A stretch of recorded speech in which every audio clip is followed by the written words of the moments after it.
Would you like to work closer to home, save money on gas, and be rewarded for your hard work and attendance?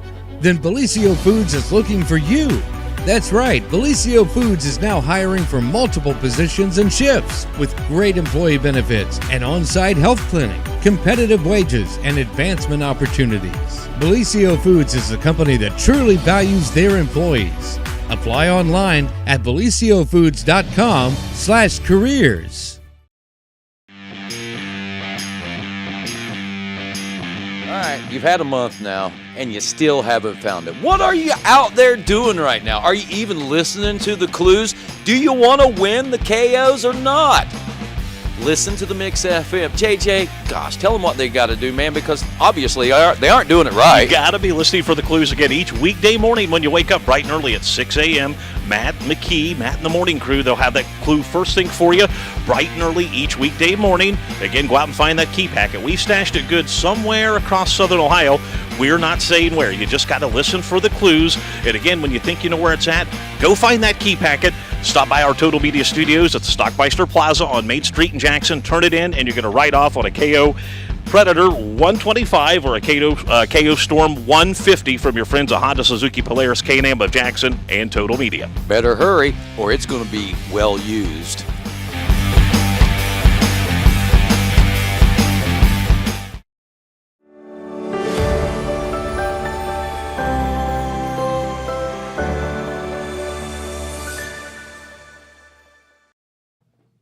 Good morning, everyone, and welcome to the morning show right here on Main Street TV. Of course, Jennifer here to start off your morning with her good friend Pete Wilson is back in the house from vacay. And he's going to do the morning news update brought to you by Nia Henry, agent for Appalachia Realty. If you're looking to buy or sell, give Nia a call and she will help you out. Okay. How's that? Sounds good to me. All right. Are you looking to buy or sell? No, not right now. You're gonna stay put. I'm gonna stay put. Moved a number of times in my youth and once in my adulthood, and that's enough. I'm just gonna tell you that I just can't think of anything much worse than moving. Right, It's bad. especially if you're a hoarder. Yeah. And you have to sort through all that stuff. It's almost like get the dumpster and just toss it all and start new. Right, and you know that 95% of things need to be dumped, but there's probably some things that aren't, and so you usually can't do that wholesale dumping unless you've just committed to that. It's hard. It's expeditious. And there are things, and this has nothing to do with the news, but since we brought it up, it's like you have these things, right? Like I have stuff from our wedding, like the guest book and my shoes and, your little cake thing and whatever, and you don't want to throw that away, but what do you do with it? You don't need it. Right. I never look at it. Mm-hmm. But what do you do with it? Well, I bet you'll never throw it away. Probably not. No. But it's can't do that. I don't know. Sometimes you just wonder, what should I do with this stuff? Anywho, so what's going on with the news? Okay, well, we're going to start off with a positive news story, kind of new information. Like to hear that. Really just coming out. And it's a sports story, but it's also a community story and a story of individual achievement. Okay. Erica Hayes Zinn.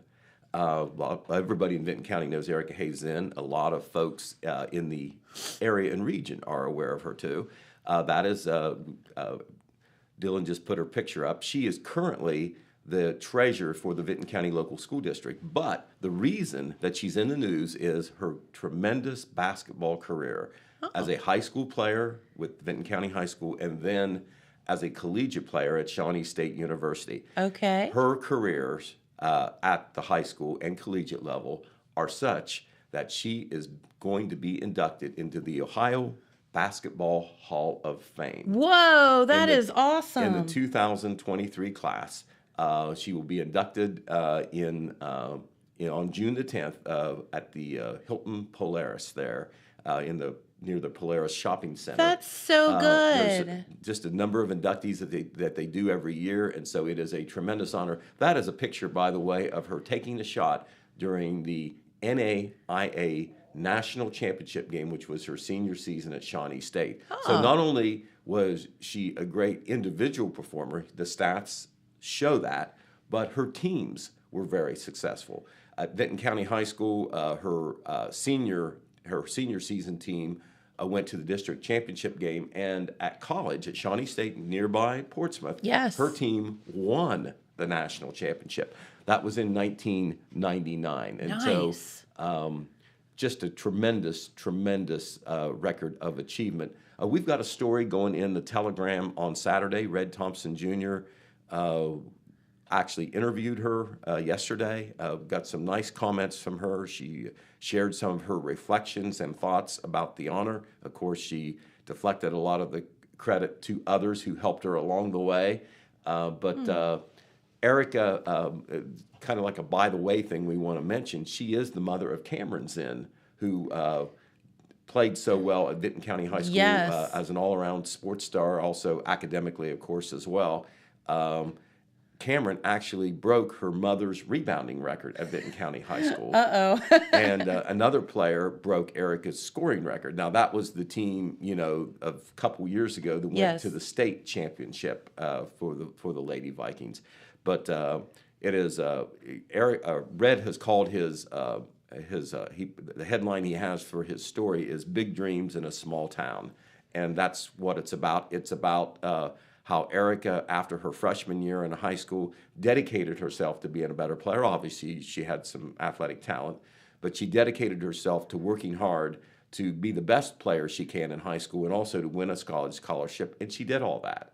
So, her message to others, especially, young ladies and men at Benton County High School is you can do anything you want, even though you're from a small town, if you just set your mind to it. Love so that. she attributes her success to all the support she had and the hard work that she did to become a better player. But at Shawnee State University, listen to some of these stats. During the 1999 season, when they won the national championship, she averaged 24.7 points a game. That's a lot. 10.4 rebounds. That's what you call a double-double. And she shot 67.7% from the field, so it wasn't like she was taking a shot every time. When she did take a shot, 2/3 of the time, it went in. On defense, on the other end of the court, which, any coach says you got to play on both ends of the court to be an all-around player, 2.5 steals per game, 1.4 blocks per game, and she set the single-season school mark for points that senior season, 814 points, 343 rebounds. In one season? In one season. Just tremendous. And so, it is a tribute to Erica's dedication, her commitment, her drive to be the best that she can be. And all that is going to, these many years later, come back and be recognized at the Hall of Fame induction on June the 10th up in Columbus. And, you're talking about, coaches, players, both male and female, that can go in the Basketball Hall of Fame, and so there's not that many that get awesome. that get there. So congratulations to Erica. Of course, she is a big contributor to the school district still, and also as a resident there in MacArthur. Just a wonderful person, and she it's just a local success story that we can all celebrate. Very good. All right, there's something else that we can celebrate too. We had a story in Wednesday's paper. Of course, the Jackson High School Competition Cheer Squad. I know that this was mentioned by Jeremiah on Monday, yes, but we had a little more detail in our Wednesday paper. We got some information from the head cheer coach, Courtney Butcher. Yep. And this is the second straight year, the Jackson Competition Cheer Squad, and this is not necessarily the same girls who cheerlead at the football and basketball games. It's its own separate squad, although it's a lot of the same girls that have a chance to be on this squad. Yeah. They went to Orlando, Florida, to the AmeriCheer International Competition, competed against some of the best cheerleading squads in the United States. That was last weekend, and they finished with a score of 96.33 on a scale of 100. So, I mean, you can That's understand. pretty good. That's pretty good when judges are breaking it down for any little flaw or whatever. Yeah. And they ended up being crowned as the grand champion. You're talking about 23 cheerleaders and one alternate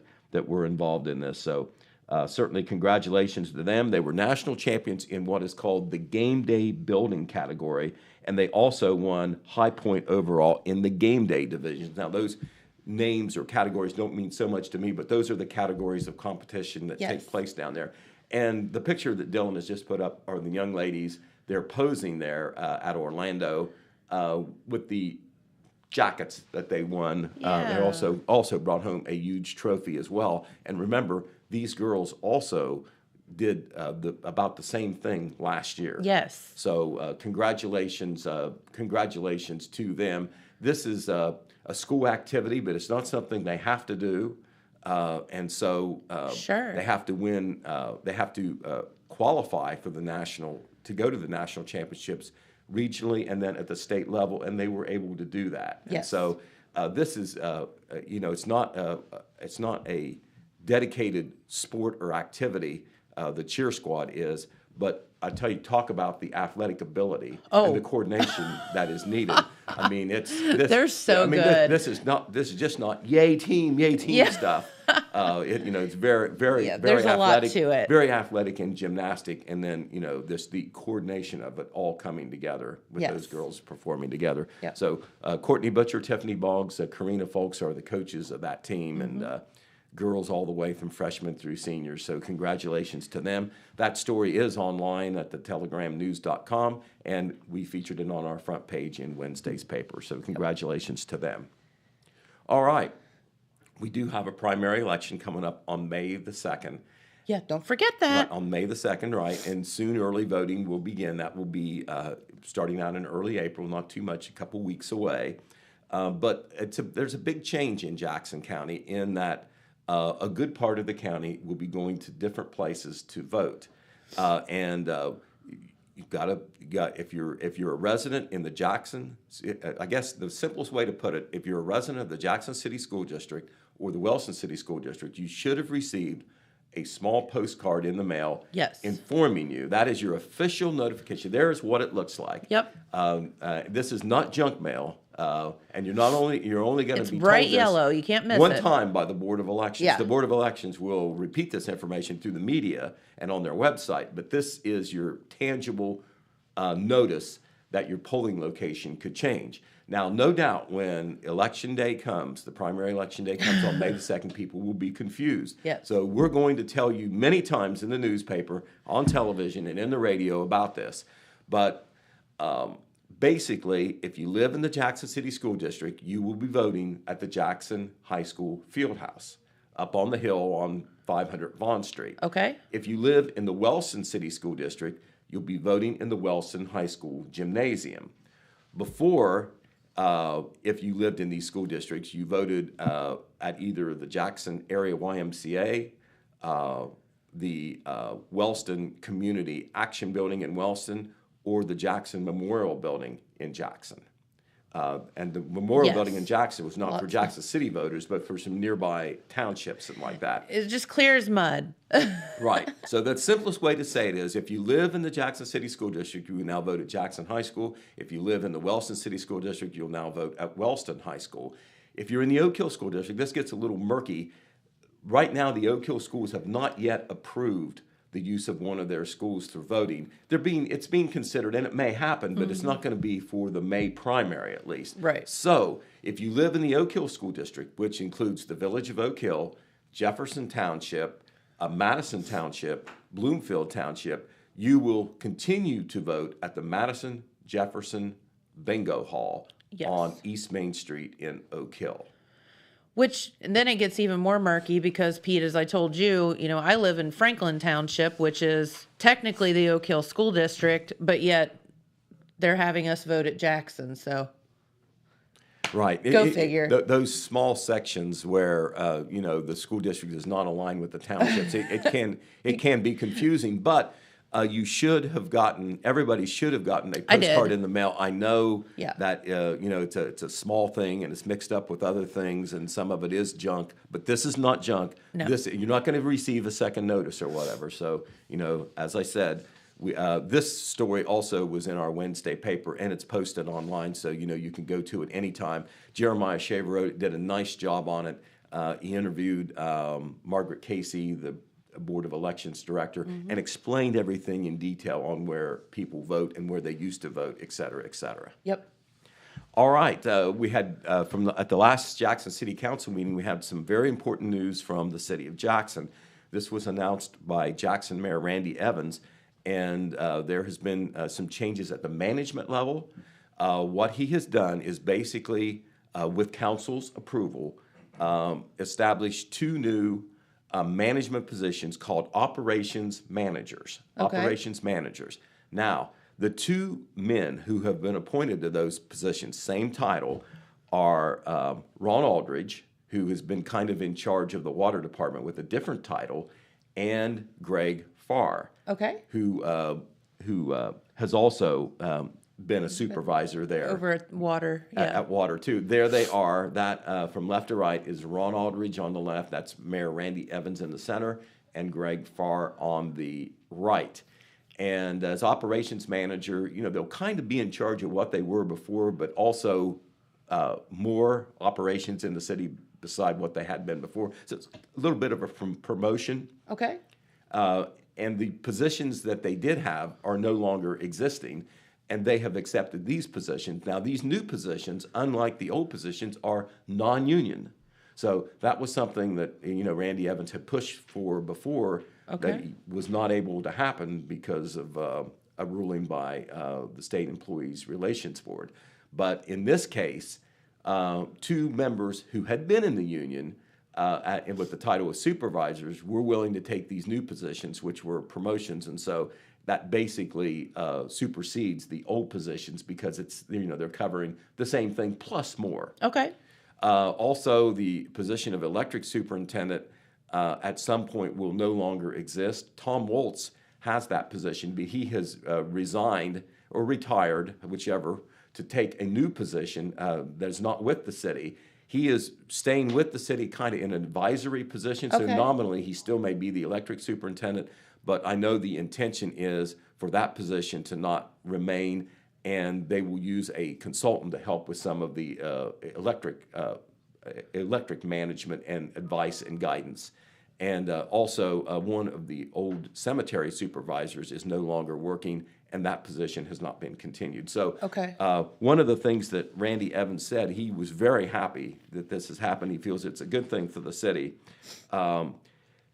Both Aldridge and Farr, by the way, are veteran employees. Aldridge 24 years, Farr 21 years. So in creating these new positions, it's not like you have new people coming in who have to get acquainted with how things run. Yeah, They've been here for sure. a long time, and they wanted these positions, and that was who I think Mayor Evans and Service Director David Swackhammer wanted to take them, and they were able to do this.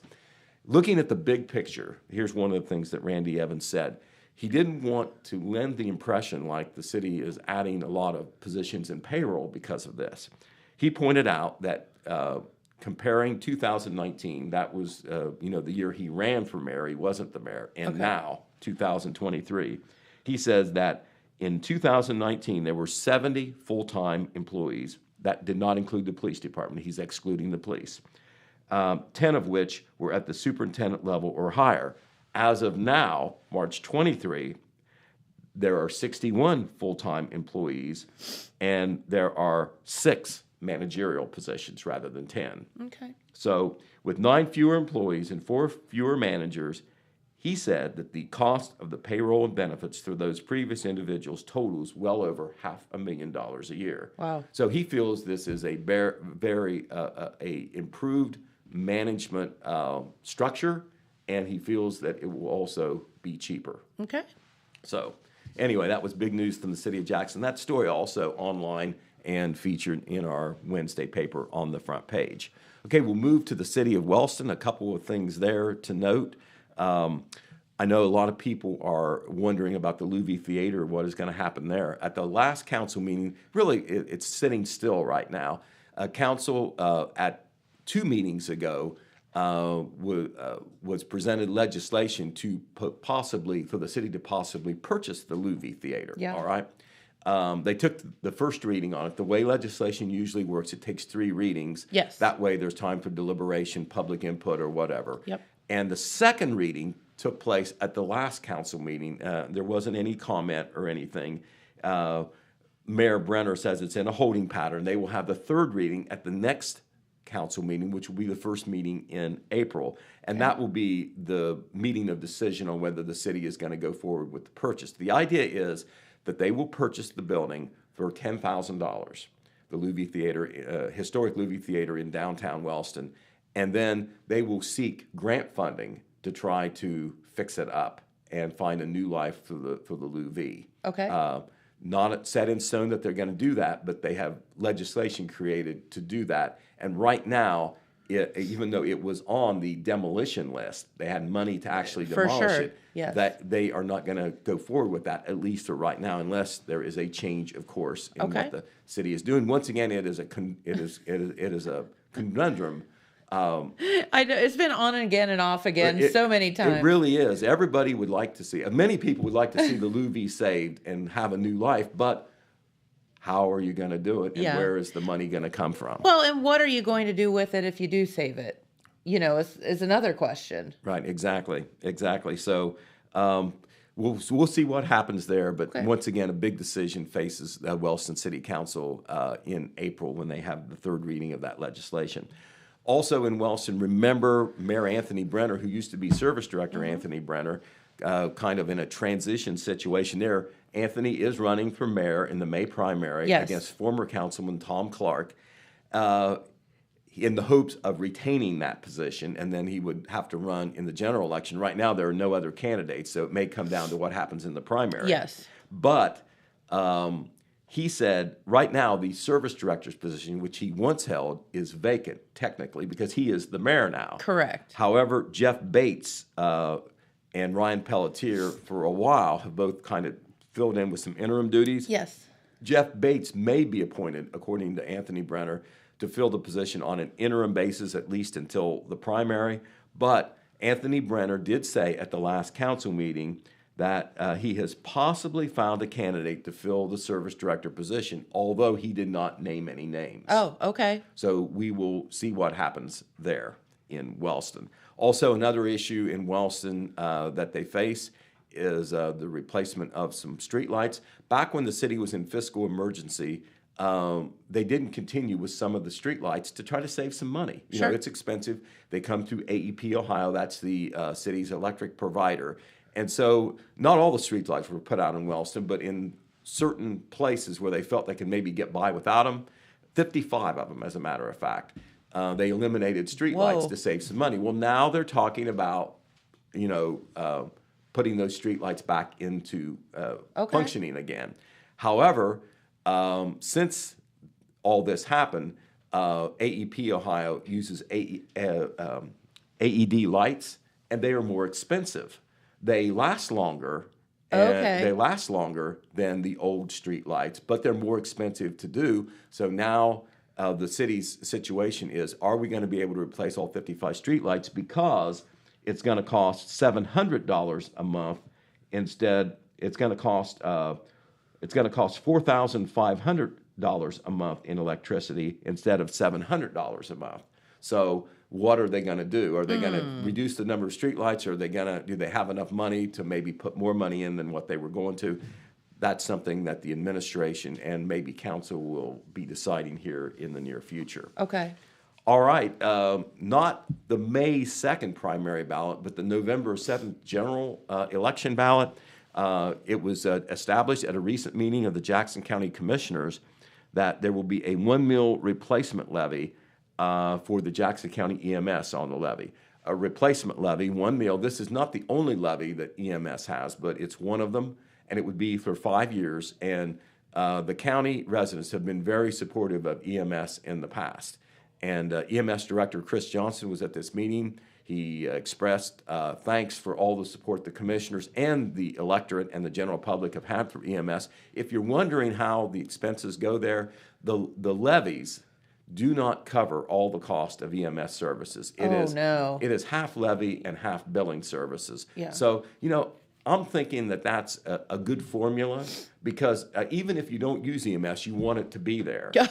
And if you do use it, you ought to certainly pay more than somebody who doesn't use it. Sure. So that's kind of the formula. It's a half-half deal, and that important local tax funding one of those levies will be on the ballot in the in the November general election. Gotcha.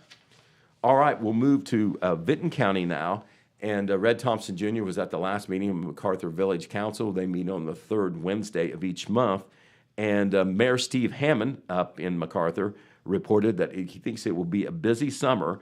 This is a big deal in MacArthur, just as it was in Jackson when they paved State Route 93 and Main Street. They're going to pave U.S. Route 50 from State Route 683, which is out near Allensville, outside of the town, west, all the way through the village of MacArthur this summer. So, that will, disrupt traffic. I'm sure that they will maintain the traffic in at least one lane. Haven't heard that, but I would presume that they're not going to close down U.S. Route 50. Which is the busy thoroughfare through Vinton County. By the way, on my trip out west, U.S. Route 50 goes all the way out there. It does. So, it's kind of like a second Route 66, sort of. It goes a long way. Yeah, I mean, you've heard of 50 West Brewing, right? Mm-hmm. In Cincinnati. Now there's one in Chillicothe. That's their whole kind of theme is following 50 out. And they have burgers over all the states and things that it covers. So pretty cool idea. All right. Well, another thing that may be happening in Vinton County, this is not strictly village government, but, everybody in the village will be interested in it. The Vinton County National Bank is expected to begin its construction at the former McClure's restaurant site. Now, there is an existing building on that site, but the plans are for the bank to tear that building down, even though it's fairly new, and build a new building that is structured to fit the needs of the bank. And that will be the main public facility for banking customers once it's built. And the old bank building further downtown will not be the main public building now for banking customers. It will remain open and used for administrative purposes, but from my understanding, not for regular banking customers. Yeah, kind of as if they built the new one here in Jackson, which is so very nice. Have kind of the same deal there in MacArthur. That's exactly right. Very cool. Well, we are a little bit more than a month away from the Vinton County Wild Turkey Festival. And I don't want to talk about it. At this last, why is that?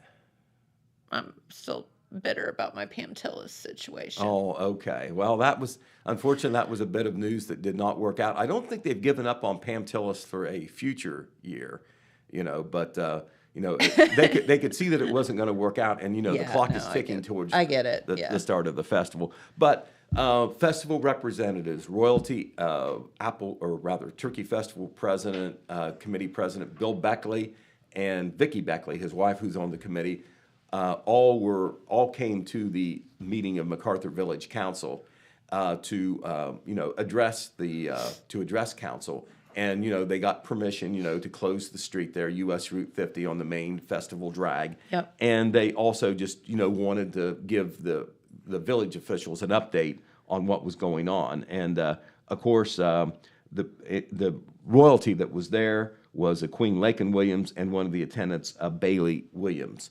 And it was a nice visit there from the Turkey Festival people. We're going to, of course, be reporting so much on that as we get closer to the festival. And, as you said, one of the big news from the festival was the attempt to get Pam Tillis. That didn't work out, but as I said, they hope to get her in another year or somebody of her stature. Yes. Just from working with the festival and fair people, it takes so much money to bring in a name performer. Yes. And it's just not the money it gets to book them, but the expenses that are related, and then the money that you can expect to get in, because you're not going to charge the Schottenstein Center or Nationwide Arena. Yeah, you're not selling tickets. Venue. It's a free event. Right, and plus you don't have that kind of space either, even if you're outdoors. Right. So it's kind of a tough thing to do. Even if you have a big crowd, I'm told at these local places, you're probably maybe not going to make money. Yeah. And you're gonna wonder if you can. And speaking of that, this is going to be kind of like a cycle search type thing I'm throwing at you. Okay. Because I can't say a whole lot right now. We got to string you along. But we've Oh. got some big news coming that we're going to announce this weekend about the Jackson County Fair and entertainment. All right? We'll talk about it more on Monday, but what I'm going to tell you is check out Saturday's edition of the Telegram and check out our radio news, and we'll be a little more forthcoming than I'm being right now. Okay. But it is big. All right? Nice. Okay. All right. Love that. But that's coming later. I hate to be a tease, but Such a tease, Pete. but I have my marching orders.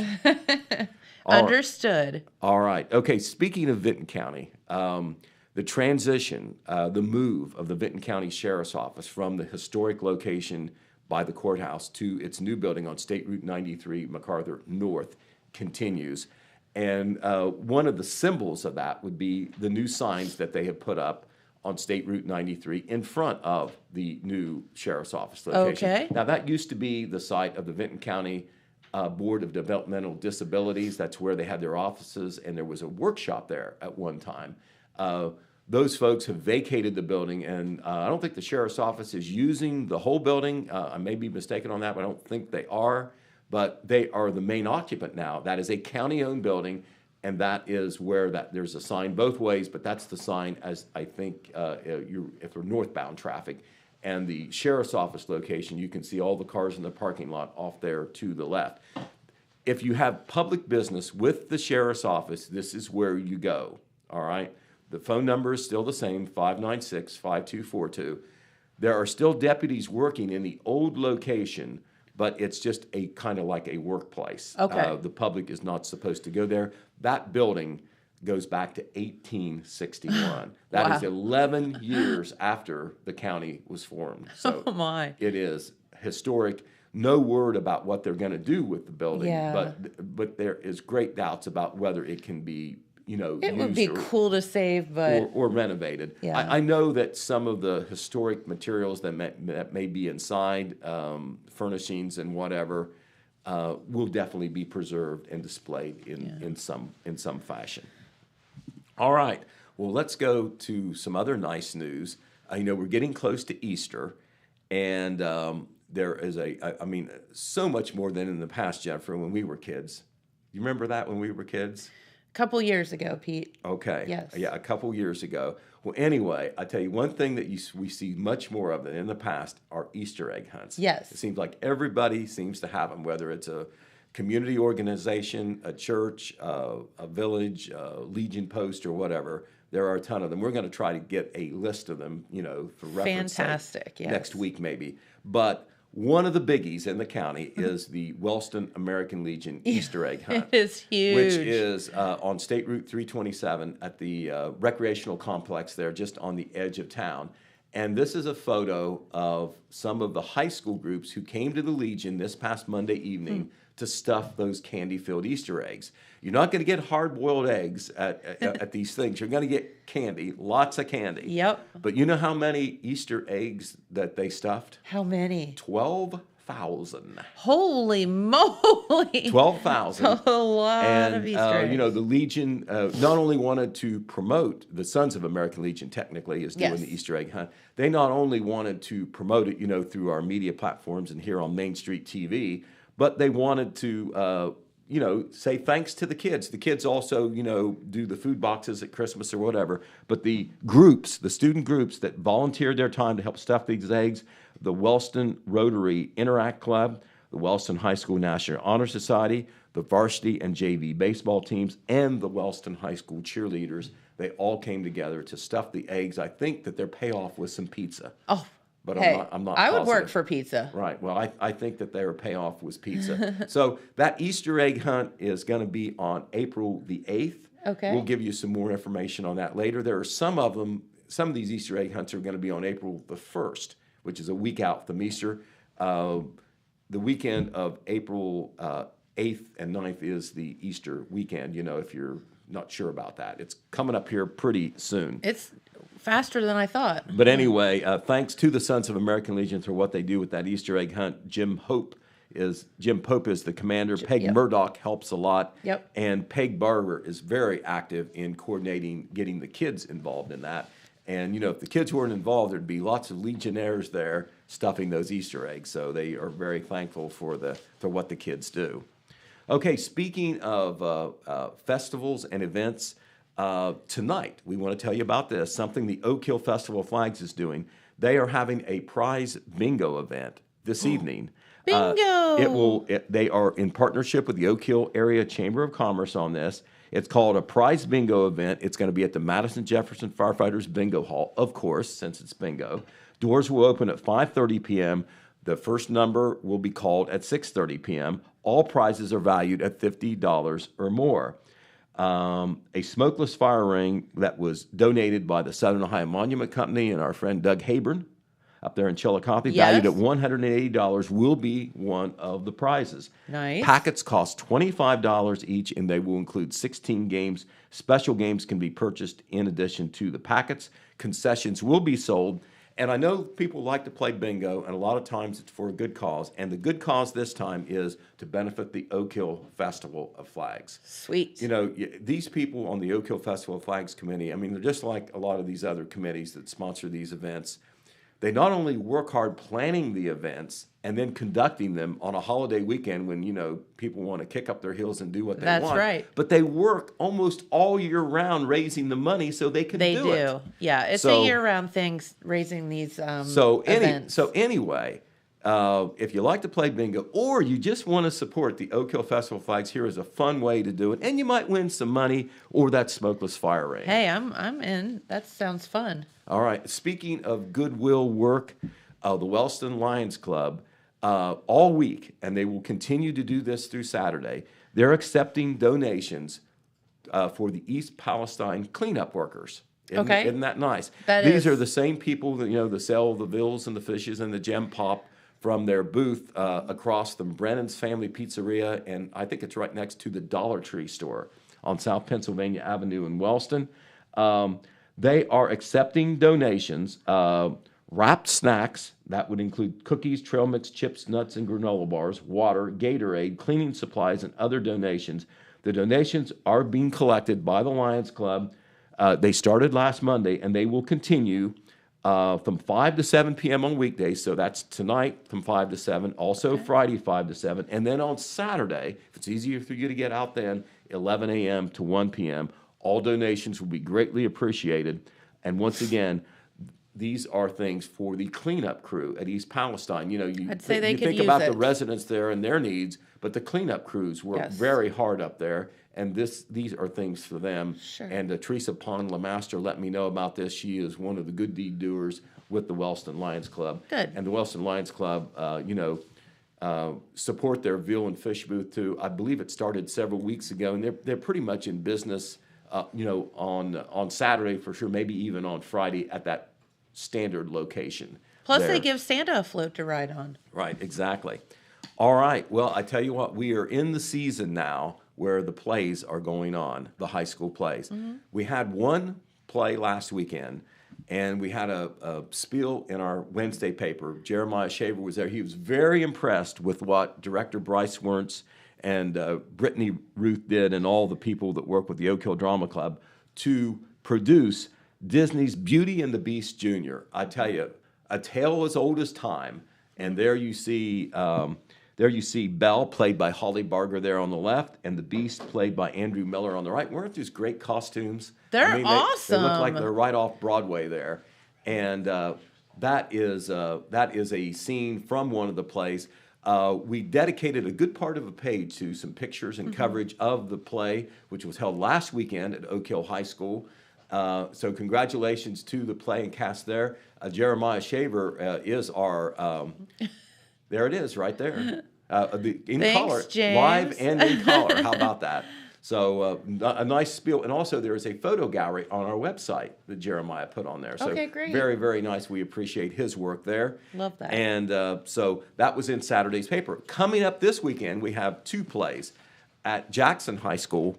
Actually, at Jackson Middle School Auditorium is where it's going to be, is Seussical the Musical. Did I say that right? It's Dr. Seuss. Seussical, sorry. Seussical the Musical. That is the program that we did at Zip Printing. Isn't that sharp? Yay! It looks so good. Yay! Woo! Yay for Stacy Walters and her crew back there. That's right. They do a great job on the printing. But anyway, this musical tribute on the live stage by the Jackson High School Drama Club will be performed this weekend at the Middle School Auditorium, Friday and Saturday evenings at 7 p.m., and then Sunday afternoon, I believe, at 3 p.m. Okay. And it will be, you can get tickets online in advance. They're $10. If there's seats left, and we hope there will be, they will be sold at the door for $8 for adults, $6 for students, and $6 for senior citizens. Okay. But here's one of the scenes from the play. And I think that some of these Dr. Seuss characters might be here tomorrow. Am I right on that? I think you're right. Okay, well, will you do one thing for me? I will. Because I know I'm not on tomorrow. Will you save me some green eggs and ham? I will. You got it. I always thought that sounded good. Oh, I guess it's better than green ham. Will they bring it, though? I don't know. Okay. Well, anyway. I do not like green eggs. Eggs and ham? I do not like. Oh, come Sam, on, I am. James. Get with it, man. Okay, but you know, the Dr. Seuss characters, they are timeless. Gosh, I hope they still read Dr. Seuss in the elementary grades. They do, don't they? Yes. Or are other they on than- that keyboard too much? I mean, I don't know. And we've probably had to, he's probably offensive to some people. So we've probably had to reformulate some of the. I heard a little stuff, bit about but that. But whatever. anyway, the Dr. Seuss characters will come live. Love you know it, though. that's going to be a great production. Kathy Lord and her crew, the directors, do a great job in Jackson Yes. with the plays, as they do at all our high schools. And that is honest. That is an honest fact because I've seen the productions. But that's going to be, once again, this weekend at Jackson High School. This weekend at Vinton County High School, the Viking Players, that is the drama group at Vinton County High School, they're going to be performing Aladdin Jr. Woo! And there is the program for Aladdin Jr. And you know what? Zip Printing did that too. Well, good. And these are very nice programs. Yes, Very they are. Keepsake programs, even if you're not a parent or whatever. They're very nice. Lots of pictures and information about the cast members and so forth. And as we speak, Red Thompson Jr. is stirring in the morning hours. What? at a school performance before the regular Yes. public performances of Aladdin Jr. He's there Nice. right now. He was going to try to send us. Oh, he did send us a picture. All right. Now this is what we call breaking news. That is breaking news. Correct. This is a scene from Aladdin Jr., which is, of course, a story based on Aladdin and his magic lamp. Yes, love You Aladdin. know, where they fly around on the carpet and like that. I don't know whether they're going to do that at the Vinton County High School, but you know, that's part of. I think that they have that ability to do that. So But here's what we got from Red Pete. All right. The action is intense in the Vinton County Viking Players production of Aladdin's Lamp. Performances Friday and Saturday nights, 7 p.m. and Sunday at 3 p.m. That is Very from good. Red Thompson Jr. live this morning. Thanks, Red. Okay, Red Thompson Jr. out on the front lines. He is in the morning. We didn't send him out on a tornado or a snowstorm. We sent him to see a play. So we do thank him for his extra effort because he does a lot on the second shift for us. He does. Ball games and meetings and like that. And there he is covering the play this morning because he wants to do it for the kids, and we do appreciate it. Yep. Now, if you want tickets for that, for Aladdin Jr., and Joy Henderson is the director up there, does a great job with the play. You can get them at the Vinton County Clerk of Court's office. They're available there now.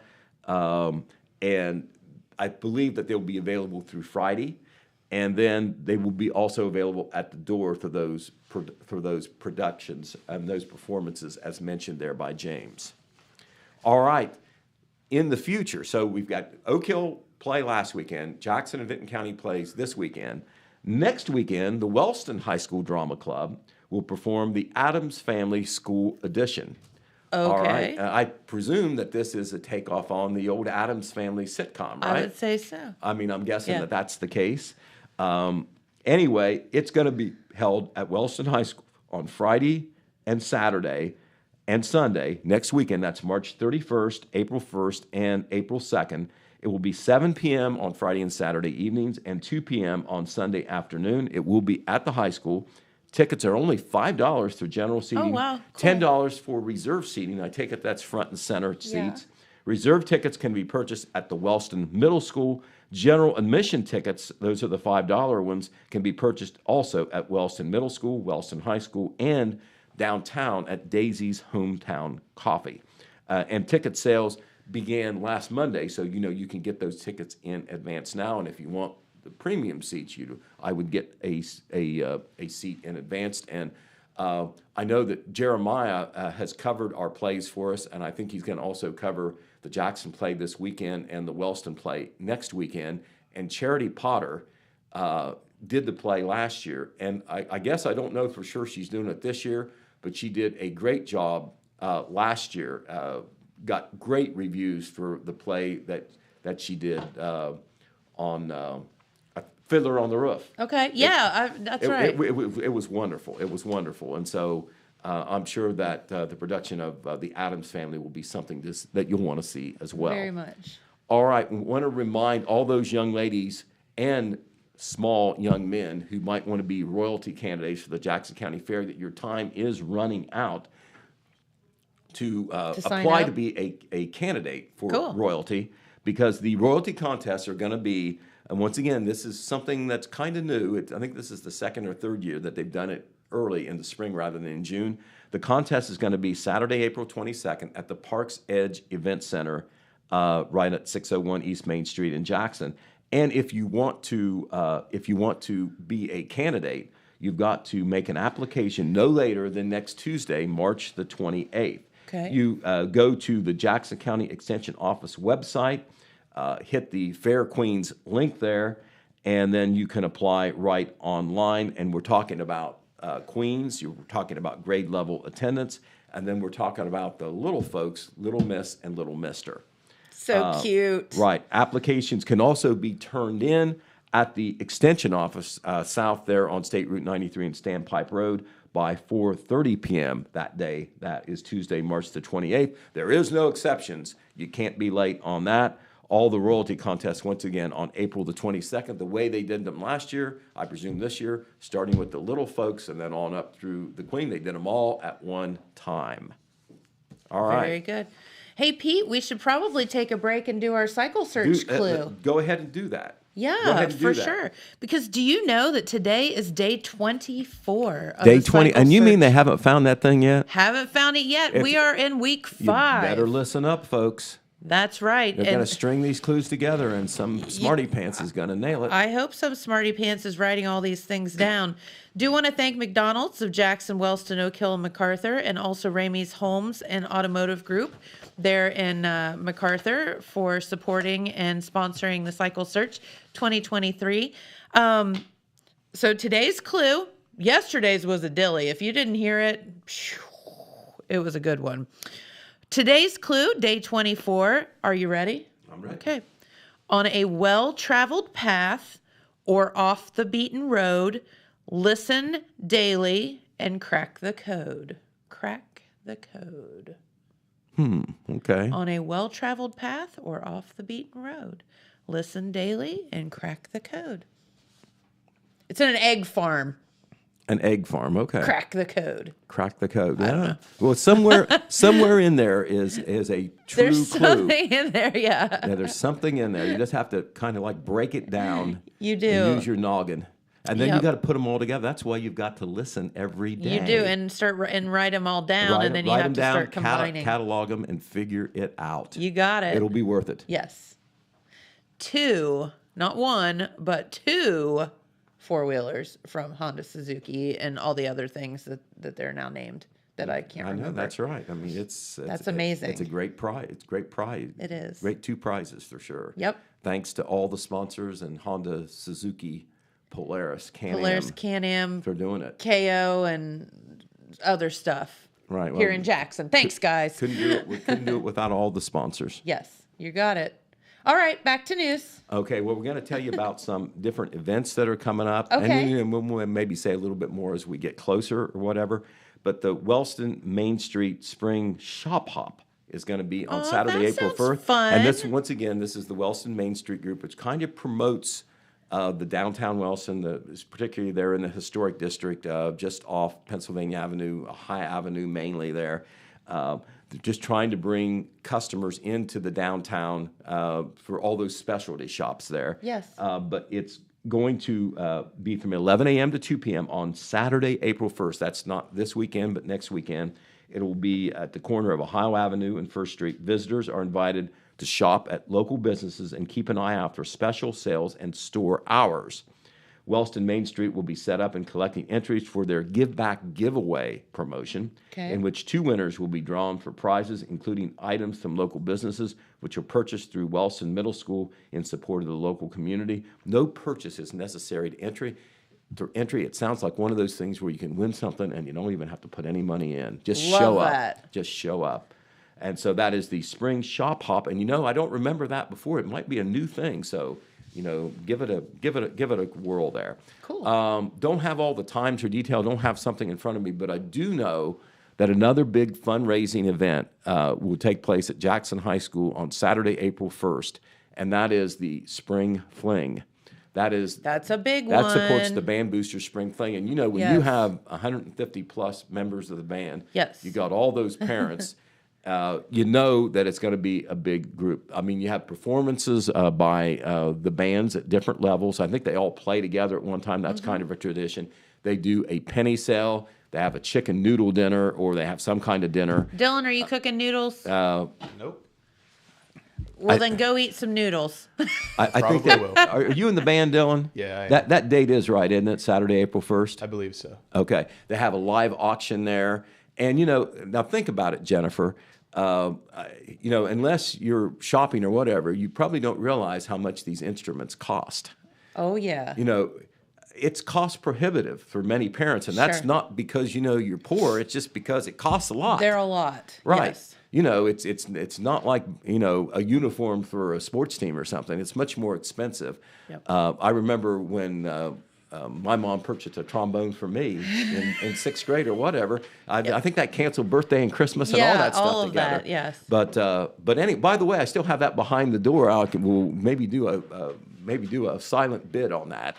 No, you have to come in here and play it. It's got one little scratch on it that happened a long time ago that I can't remove, but it still plays. Now, not very well by me, but it still works. Do you or do you not still play your trombone? Not since the 10th grade. But it sits. But you still have it. But it sits behind the door. It's one of those things. Would you dare throw it away? No. Do you use it? Hell no. Not a chance. But it's there. I can just see. You should go home and say, Pam, I think I'm going to bust out the trombone tonight. Right. Well, I put it in the corner where you can't stub your toe on it anymore, But She would. But the door doesn't close all the way because it's there. She would say, absolutely not, Pete. Right. Well, anyway, the Spring Fling is a great event. You can't believe how many people are there. It is just huge. But anyway, we'll tell you more about that coming up. And it is Such a good is one. an essential fundraiser for that band program that we're so proud of here in Jackson. Yep. The Jackson County Humane Society. We can't stress enough, they are all volunteers. Everybody wants the Humane Society to do this and do that and whatever. No paid staff. They're all volunteers. They donate their time. They need to raise some money to support spay-neuter programs and other things to support the animals. They're going to have a spring yard sale also on Saturday, April 1st. It's going to be at the FOP building over on Wood Avenue here in Jackson. FOP always... Where is that? It's on Wood Avenue near the High Street intersection. If you're going down High Street and you take a right on Wood Avenue, away from the sewer plant, Okay. it sits on the left. It's a white building, not a large building, but that is where the FOP has its meetings. Okay. And they use it for other activities. And they have always allowed the Humane Society to do their activities there when they have them. Cool. And so if you want to support the spring yard sale, the 2 ways to do it, obviously, you can go to the yard sale and buy things, but you can also donate items for the yard sale. If you want to do that, you can drop them off on Friday, the 31st. That's next Friday, not tomorrow Friday, from 2:30 to 7:30 p.m. Any help, any donations will be appreciated. This is a nonprofit group, and 100% of the money will be raised to go help the animals. Yep. All right, the Jackson County Fair and the people that run it are going to do their annual dinner in the dust. They've announced a date for that. Okay. That is going to be on Saturday, May the 13th. that is where you have a wonderful evening at the fair where they give you a fine meal. And it is actually in the dust. I think they do it in the show ring there. Yeah. But it's going to be Saturday, May the 13th. It will be at 6:30 p.m. Seats will cost $35 for a seat, $250 for a table of 8. And we're talking about not only supporting the fair, and I think oftentimes the money is used for fiscal improvements at the fair or whatever. It doesn't go into someone's pocket for sure. Dinner will consist of pulled chicken, pork, potatoes, green beans, coleslaw, and dessert, plus free entertainment. I think they've already lined up the entertainment there. I don't have it committed to memory, but it's super. It's a dinner and music and a chance to Sounds fun. see a lot of friends and support the fair at the same time. For more information or to reserve a seat, contact Angie Eisenagel, Jessica Taylor, or Jamie Sexton. Or I'm sure if you contact any member of the fair board, they can get you connected there. All right. And then another event coming up in Wellston. This is in the future, but you can plan for it because they don't have very many of these. The Sylvester Wellston Public Memorial Library on 2nd Street in Wellston is going to do a Shred It Day. Okay. That's going to be on Saturday, May the 6th. And, this is very important. A lot of times you have paper or whatever that you don't want to fall in the wrong hands. You really don't need to keep it long term. Right. This is an opportunity to get that Stuff with your personal to get information that shredded, on it. and obviously, I assume that some of it may be recycled or whatever. Mm-hmm. So it's good that way as well. But this is a free community paper shredding event. So it's just a service that the library does. It will take place from 9 a.m. to noon on that Saturday, May the 6th. All attendees are encouraged to bring as many documents as they need to dispose of. Helpers will be available to assist with the shredding process, so you don't even have to operate the shredder machine yourself. They'll get help on that. That's probably best. It's kind of almost like Don't stick your finger in there. There's almost like a drive-through thing because they say there is no need to leave your car. Visitors are asked to enter the alley from the 2nd Street side. All right, Jennifer, what happens in the spring on the athletic side? Well, let's see. Baseball. You got it. Baseball and softball. Also other spring sports. You got track, you got tennis. But here at Total Media, we have always broadcast the Jackson Ironmen baseball games. Yes. And we are planning to do it again. Our crack sales staff has got the sponsors out there. And what we're going to do is it'll be myself and Dan Morrow starting next week. We will be broadcasting the home baseball games for the Jackson Ironmen. Coach Josh McGraw looks like he has another good team this year. I'd say They've those had winning kids are... seasons for as long as I can remember. Yes. They graduated Very a lot of good. players, but they had a JV team that hardly got beat. So they're very excited about the season. We love doing the baseball games. It's a little bit more laid back than the basketball, where it's going back and forth like a tennis match almost. Yeah, so, for sure. So, the first game is actually next Monday. The Ironmen play Reedsville Eastern, and then on Tuesday they play Gallia Academy. We're not doing the away games, but we're doing the home games, and the broadcast should start at approximately 5 minutes till 5. First pitch is 5. Now that can vary. This is baseball. If there's bus problems or whatever, the Little game rain can delay, start a little late. whatever. Yeah, the weather plays havoc with the schedule. It does. If there's postponed games, if we can make them up, we possibly will. But I do want to thank my good buddy Dan Morrow for helping me. We'll usually both be there. If I can't be there, he'll be there. If I can't be there, he'll be there, and he will be there.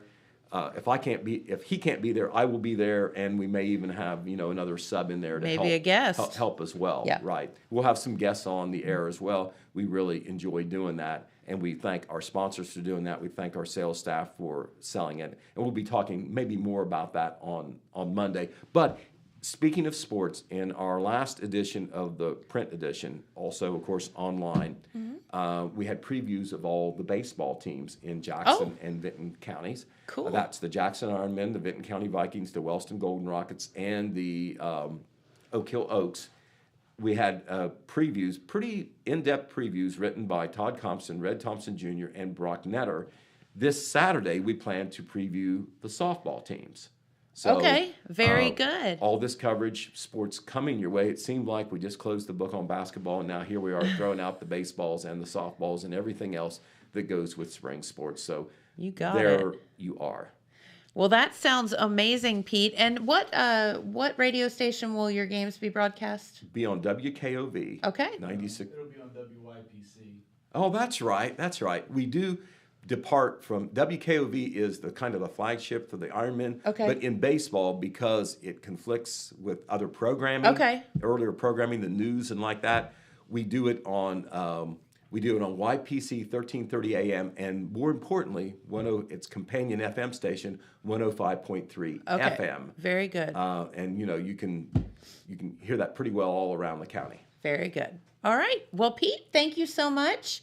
And you always are so gracious with your time to spend time with us in the morning. So thank you for that. All right. Well, all I'm asking for is green eggs and ham. I'll see what I can do for you tomorrow. Okay. All right. And I don't want them cold either. Okay. We'll make sure that we microwave that stuff. All right. Have a great day, everyone. Thanks for watching, and we'll be right back here tomorrow. Bye. This just in. The Telegram News has a new website. TheTelegramNews.com. Same dedicated coverage. Same trustworthy news with a brand new look. Covering Jackson and Benton counties and surrounding areas. Locally owned and operated, TheTelegramNews.com has its finger on the pulse of the community. Stay up to date on local events, high school sports, and breaking news. TheTelegramNews.com. Subscribe today at TheTelegramNews.com. Check it out.